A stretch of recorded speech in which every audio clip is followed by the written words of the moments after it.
Movie के starting में हमें एक मेन कैरेक्टर को उसके फैमिली के साथ दिखाया जाता है।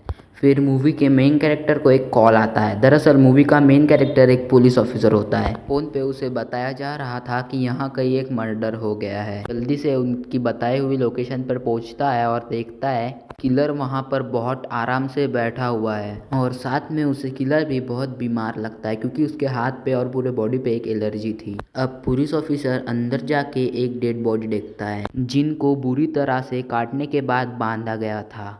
यहाँ उसके साथ के पुलिस ऑफिसर उसे बताते हैं कि असल में मर्डर यहाँ नहीं हुआ बल्कि मर्डर करने के बाद इन डेड बॉडीज को यहाँ लाया गया है और अब वो लोग उस लोकेशन पर जाते हैं जहाँ मर्डर हुआ है।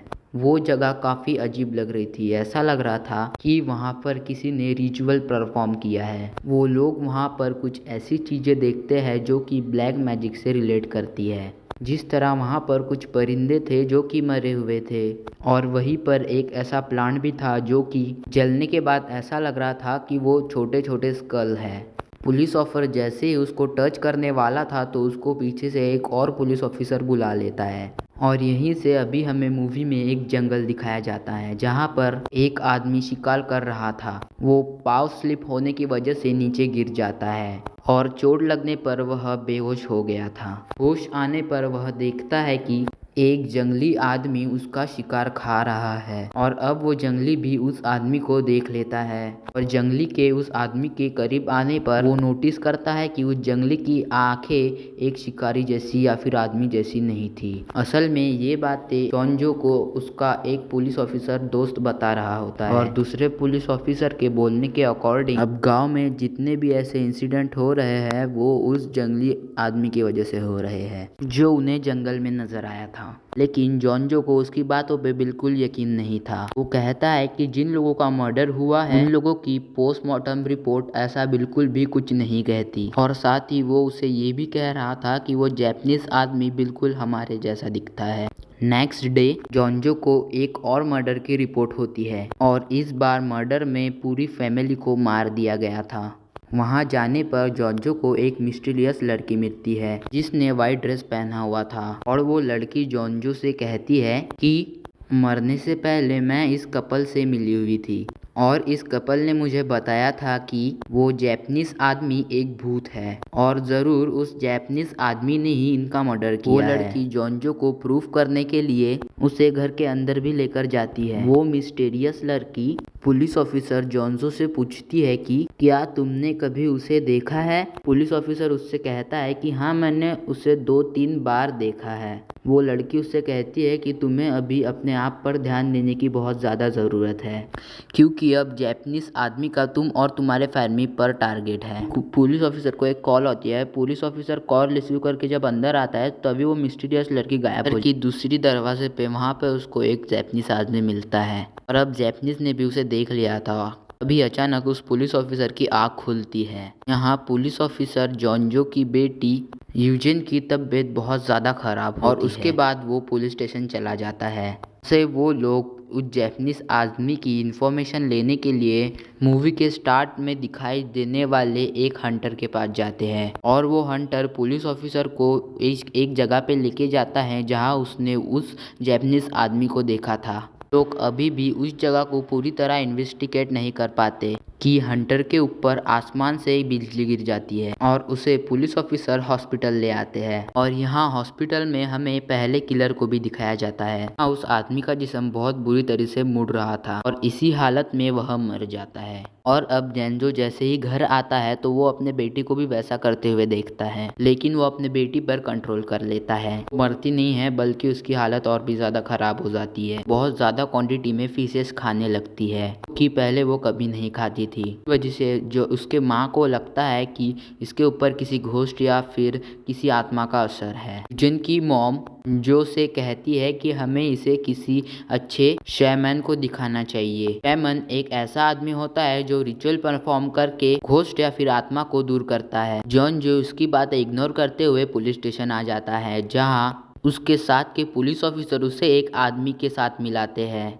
वो आदमी प्रीस्ट होने के साथ साथ जैपनीज लैंग्वेज भी जानता था। पुलिस ऑफिसर्स का कहना था कि हमें इस आदमी की जरूरत पड़ सकती है। लोग उस प्रीस्ट को लेके उस मिस्टीरियस जैपनीज के घर जाते हैं, जहां एक पुलिस ऑफिसर को बहुत सारी ऐसी फोटो मिलती है जो गांव वालों की थी और वो सारे गांव वाले मर चुके थे। यही जैन जो दूसरे रूम में जाता है और वहां जाने के बाद तभी उधर वो जैपनीज आदमी आ जाता है और वहां की सारी कंडीशन को देख के ये दोनों लोग बहुत ज्यादा डर चुके थे। वो डर कर वहां से वापस आ जाते हैं। अब जेंजो के साथ वाला पुलिसमैन जेंजो को बताता है कि उस जैपनीज आदमी का अगला टारगेट तुम्हारी फैमिली है। जेंजो उससे पूछता है कि तुम ऐसा कैसे कह सकते हो, पर वो पुलिस ऑफिसर जेंजो को एक शूज दिखाता है जो शूज उसके बेटी का होता है। और फिर वो घर जाने के बाद उसके बेटी से उस जैपनीज आदमी के बारे का नाम सुनते ही यूजन बहुत ज्यादा गुस्से में आ गई थी। कुछ दिन बाद वो पुलिस ऑफिसर यूजन की बॉडी पर वैसी ही एलर्जी दिखता है जैसे ही हमें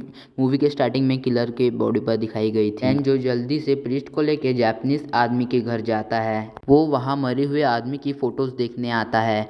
वो वहाँ जाने पर उसको कोई भी फोटोज नहीं मिलती। गुस्से में वहाँ की हर चीज तोड़ने लगा था। देखते हुए जैपनीज आदमी का डॉग उस पर अटैक कर देता है और वो डॉग को बहुत बुरी तरीके से मार देता है। उसके सामने वो जैपनीज आदमी आता है तो उसे कहता है कि तुम 3 दिन में इस गाँव के बाहर चले जाना, नहीं गए तो मैं तुम्हें भी इस तरह मार दूंगा।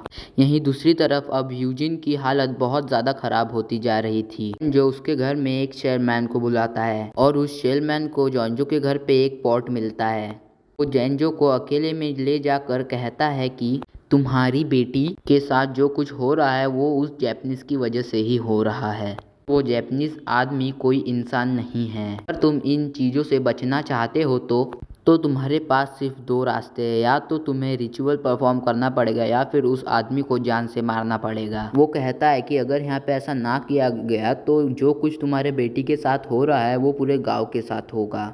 जैन जो उसकी बात मान जाता है और अब हम मूवी में देखते हैं कि यहाँ पर 2 जगह रिचुअल परफॉर्म हो रहा था। एक वो जो जेंजो के घर पे शेयरमैन कर रहा था और दूसरा वो जो जैपनीज अपने घर पे कर रहा था। वो शोमैन ने अपना रिचुअल परफॉर्म करने के लिए एक डॉल बनाई थी जो कि जेंजो के बेटी जितनी थी। अपना रिचुअल परफॉर्म करते करते जैसे उस डॉल को मारता है तो वो जेंजो की बेटी को भी लगता है। दूसरी तरफ उस जैपनीज आदमी को भी वही जगह पर पेन होता है। जैपनीज आदमी भी दर्द से तड़प रहा था। हम देखते हैं कि जैपनीज और ह्योजन की जो हालत है वो बहुत ज्यादा खराब हो गई थी और वो किसी ना किसी तरह अपने फादर को बोल के इस रिचुअल को स्टॉप करवाने के लिए लगाती है। एंड जो उसको बंद कर अपनी बेटी और जैन जो उसे बंद कर अपनी बेटी को हॉस्पिटल ले जाता है और दूसरी तरफ वो जैपनीज घर के बाहर दर्द से तड़प रहा था। वहाँ पर वो उसी मिस्टीरियस सफ़ेद कपड़ों वाली लड़की को देखता है जिसे देखकर वो बहुत ज़्यादा डर जाता है। और अब हम यहाँ देखते हैं कि वो रिचुअल तो ख़त्म हो चुका था। मैन के अकॉर्डिंग यहाँ इस चीज़ों को रोकने के सिर्फ 2 रास्ते थे। उनके पास दूसरा रास्ता ये था कि वो जैपनीज आदमी को जान से मार दे। जैन जो प्रीस्ट और दूसरे आदमियों को लेके जैपनीज के घर पर जाता है जहां उसे जैपनीज तो मिलता नहीं है, लेकिन उन्हें घर के पीछे एक ज़ोंबी की तरह एक आदमी मिलता है जिसे वह मारने लगते हैं, लेकिन प्रीस्ट उन्हें रोक लेता है। वो अजीब सी हालत वाला आदमी प्रीस्ट को ही काट लेता है और उसे काटने के बाद वो खुद मर जाता है। यहीं पर अब जेंजो की नज़र एक जैपनीज पे पड़ती है और वो जैपनीज को पकड़ने के लिए उसके पीछे भागते हैं, जबकि वो जैपनीज आदमी उनसे बचने के लिए कहीं छुप गया था।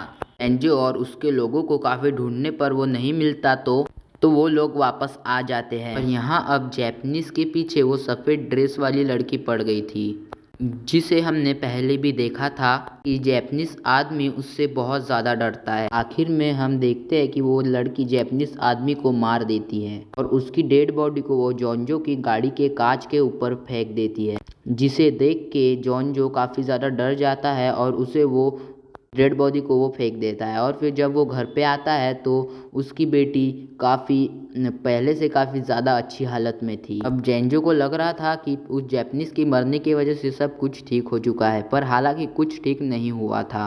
में हम देखते हैं कि जख्मी प्रिस्ट को बहुत सारी इल्यूजन आ रहे हैं जिसमें वो जैपनीज होता है। दूसरी तरफ उस शेलमैन को भी वैसे ही इल्यूजन आ रहे हैं। लगता है कि उसके साथ ही पुलिसमैन ने वो जैपनीज ने उसके सारे घर वालों को मार दिया है। मूवी में दिखाए जाने वाले पहली किलर की तरह बैठा हुआ था। उसकी पूरी बॉडी पर एलर्जी है। यहीं पर अब हम शेलमैन को देखते हैं जो कि जेंजो की तलाश में था, क्योंकि वो उसको ये बताना चाहता था कि हम किसी बड़े खतरे में आने वाले हैं। और इसके पहले कि वो जेंजो को ढूंढ पाता तो उसके नाक से बहुत ज़्यादा खून निकलने लगता है।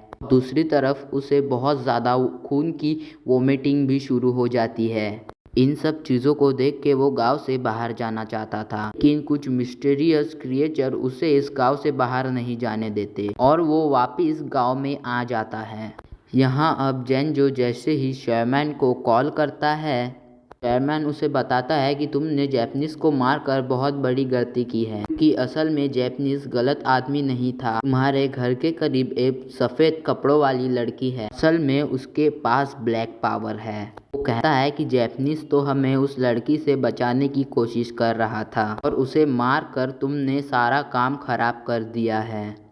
ये सुनते ही जॉन जो जल्दी हिलोजन के पास जाता है और घर से बाहर आने पर उसे वो वाइट कपड़ों वाली मिस्टीरियस लड़की मिलती है। यूजिन उस लड़की को पूछता है कि मेरी बेटी कहाँ है। वो कहती है कि तुम्हारी बेटी अभी घर पर है और मैं उस पर एक ऐसा रिचुअल कर रही हूँ जिसकी वजह से जैपनीज आदमी का उसके ऊपर से असर खत्म हो जाएगा। और साथ ही में ये भी बताती है कि जैपनीज अभी भी जिंदा है। वो उसे कह रही थी कि जैपनीज एक बहुत बुरा आदमी है और वो सबको खाने वाला है। जो उसकी बात को इग्नोर कर कर अपने घर के तरफ जाने लगता है, लेकिन वो लड़की रोकती है और कहती है कि तुम्हें अपने घर से बाहर के एक मुर्गी की यानी कि हेन की आवाज़ नहीं आती है, वो भी 3 बार, तब तक तुम घर के अंदर नहीं जा सकते। और ये बात सुन के उसके थोड़ी देर बाद उसको मुर्गी की 1 बार आवाज़ आ चुकी होती है, पर अभी भी 2 बार आवाज़ रह गई होती है। और जैन जो अपने घर जाने की कोशिश कर रहा होता है, तभी वो लड़की उसे रोक लेती है। जॉन जो इस बात पर हैरान था कि वो लड़की इतने दूर से उसके पास इतने जल्दी कैसे आ गई। यहीं दूसरी तरफ अब हम उस प्रिंस को देखते हैं जो जान गया था कि जैपनीज अभी भी जिंदा है और वो वहीं बुरा है। वो जैपनीज को मारने के लिए वहां जाता है जहां पर उसने जैपनीज को गिराया था और एक केस के अंदर जाने पर उसे वो जैपनीज मिल जाता है। इस केस के अंदर जैपनीज अभी भी कोई रिचुअल परफॉर्म कर रहा था।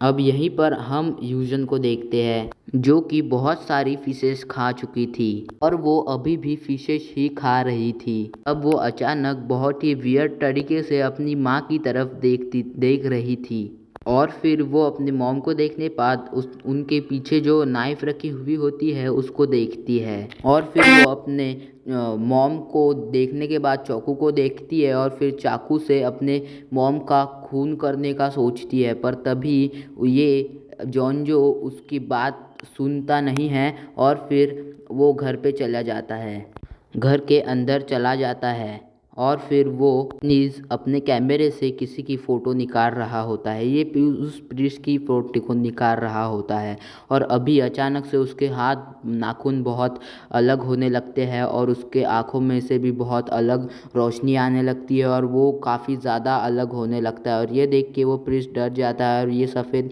लड़की भी डर जाती है और ये लड़की वाकई में सफ़ेद जादू वाली होती है और ये जो जैपनीज़ होता है वो काला जादू वाला होता है। और यहाँ पे ही मूवी एंड हो जाती है।